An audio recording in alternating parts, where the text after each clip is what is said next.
Good morning students, यार international online classes में welcome. आज हम नई यूनिट चैप्टर स्टार्ट करने जा रहे हैं, ह्यूमन हेल्थ एंड डिजीजेस। ठीक है, तो उससे सबसे पहले हमें पता होना चाहिए कि हेल्थ का मतलब क्या है।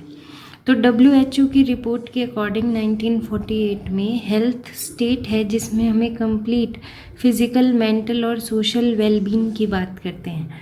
हेल्थ का मतलब या हेल्दी होने का मतलब सिर्फ डिजीज़ फ्री होना नहीं है।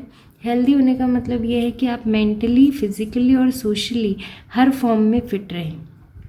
ठीक है, कुछ बेसिक फैक्टर्स हैं जो गुड हेल्थ के लिए रिस्पॉन्सिबल होते हैं। वो है बैलेंस डाइट, पर्सनल हाइजीन यानी खुद को साफ सुथरा रखें, और रेगुलर एक्सरसाइज।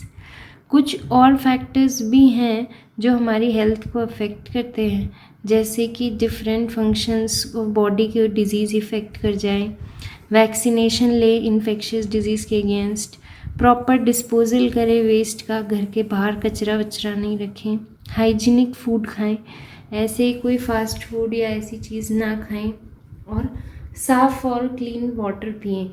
ठीक है, ये होता है हेल्थ का मतलब, और ख़ुद को हेल्दी रखना। अब बात करते हैं डिज़ीज़ की।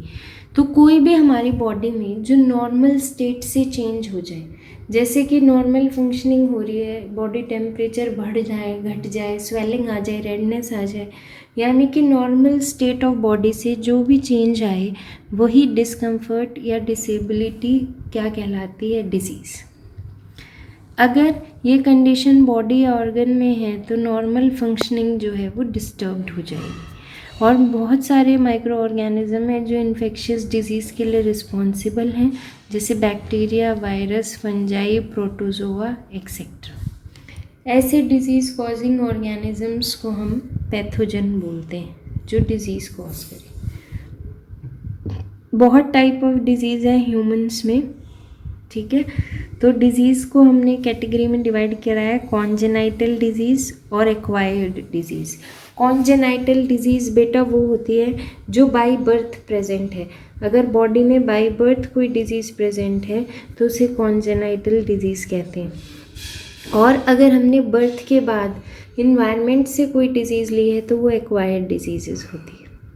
फिर एक्वायर्ड डिजीज़ को हमने फिर से दो टाइप में डिवाइड किया है, कम्युनिकेबल जो एक पर्सन से दूसरे पर्सन में स्प्रेड हो जाए, और नॉन कम्युनिकेबल जो एक पर्सन से दूसरे पर्सन में स्प्रेड ना हो। अगर हम कम्युनिकेबल को बात करें तो फिर दो तरीके की है, कॉन्टेजियस जो डायरेक्ट कॉन्टैक्ट से स्प्रेड होती है, और नॉन कॉन्टेजियस जो इनडायरेक्ट स्प्रेड से कॉन्टैक्ट से स्प्रेड होती है। कम्युनिकेबल और इन्फेक्शियस डिजीज़ की बात करें तो ये आपको मैं बता चुकी हूँ कि ये वो डिजीज़ेज़ हैं जो किसी कम्युनिटी के अक्रॉस स्प्रेड हो सकते हैं, यानी एक पर्सन से दूसरे पर्सन में ट्रांसफ़र हो सकती हैं। और एक पर्सन से दूसरे पर्सन में अगर ट्रांसफ़र होगी तो उसके लिए हमें ट्रांसफ़र करने के लिए कोई एजेंट या पैथोजन की ज़रूरत पड़ेगी। जैसे वायरल डिजीज़ेज़ जो हैं वो वायरस के थ्रू स्प्रेड होती हैं, और उसके लिए हमें डिज़ीज़ का नाम हो गया जैसे AIDS, measles, chicken pox, rabies, polio. उसके बाद बैक्टीरियल डिजीज़ेज़ आ गई जैसे typhoid, diphtheria, tetanus. Protozoan diseases आ गई, काला ज़र, मलेरिया। हेलमेंथिक डिजीज़ आ गई, यानी जो आपके प्लेटी हेलमेंथीज़ और एसके हेलमेंथीज़ के थ्रू हो रही है। फिलियरियासिस और लीवर रॉट, एस्करियासिस। फंगल डिजीज़ेज़ आ गई जैसे athletic foot, ringworm etcetera.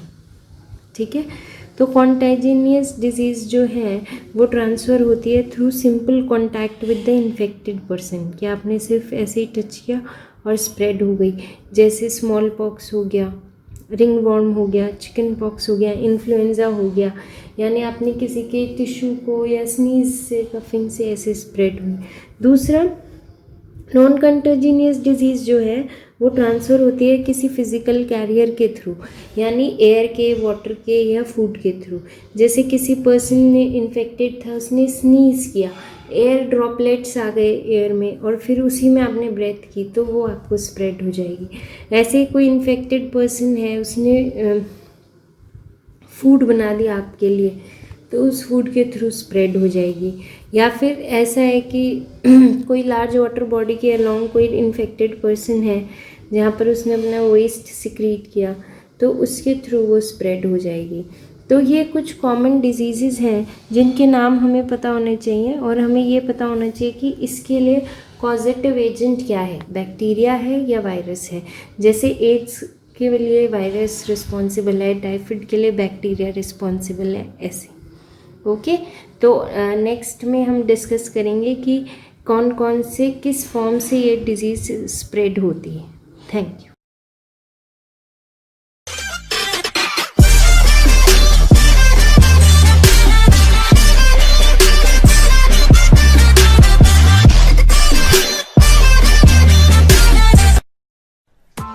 Press the bell icon on the YouTube app and never miss another update.